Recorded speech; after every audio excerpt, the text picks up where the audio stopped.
Hello everyone, welcome to GTT. So ఈరోజు RBI meet ఉంది కదా, మన ఎక్సెల్ 2 ట్రేడ్స్ అయితే ఎగ్జిక్యూట్ చేసింది. వాటి గురించి చూద్దాము. మీరు ఇక్కడ చూడొచ్చు, కాల్ సైడ్ అయితే డౌన్ ఉంది, సెన్సెక్స్ కూడా డౌన్ ఉంది. అలాగే పుట్ సైడ్ 74,400 పిఈ అనేది అప్ సైడ్ మూవ్ అవుతుంది. సో మన ఎక్సెల్ ప్లేస్ చేసిన ట్రేడ్స్ చూసినట్లయితే 2 ట్రేడ్స్ అయితే ప్లేస్ చేసింది. 74,700 సిఈ, 74,400 పిఈ. ఇవి వచ్చేసి రో నెంబర్ 21 నుంచి 30 వరకు ఎక్సెల్ ఆటోమేటిక్గా ట్రేడ్స్ చేస్తుంది అనమాట. ఆ ఫంక్షనాలిటీ అయితే యాడ్ చేయడం జరిగింది.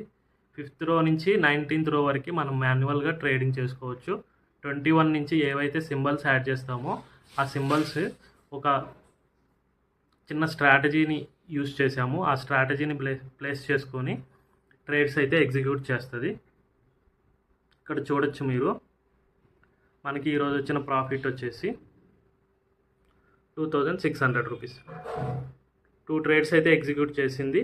నేను ఎస్ఎల్ని ట్రయల్ చేశాను. మీరు ఇక్కడ చూడొచ్చు, ఫస్ట్ దాంట్లో మనకి 15 పాయింట్స్ వచ్చాయి.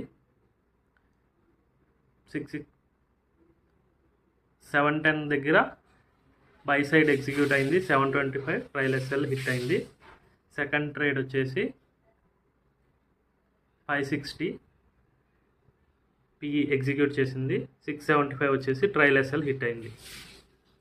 సో మనకు వచ్చిన ఓవరాల్ ప్రాఫిట్ 2,600. సో మన ఎక్సెల్ వచ్చేసి ఇప్పుడు 2-in-1 ట్రేడ్స్ ఎగ్జిక్యూట్ చేస్తుంది అనమాట. మాన్యువల్గా ట్రేడ్స్ చేసుకోవచ్చు, ఆటోమేటిక్గా కూడా ఒక స్ట్రాటజీని బేస్ చేసుకుని ట్రేడ్స్ అనేది ఎగ్జిక్యూట్ చేస్తుంది. ఈరోజు ప్లేస్ చేసిన 2 ట్రేడ్స్ ఆటోమేటిక్ ట్రేడింగ్ అనమాట. 2,600 ప్రాఫిట్ వచ్చింది. Thank you.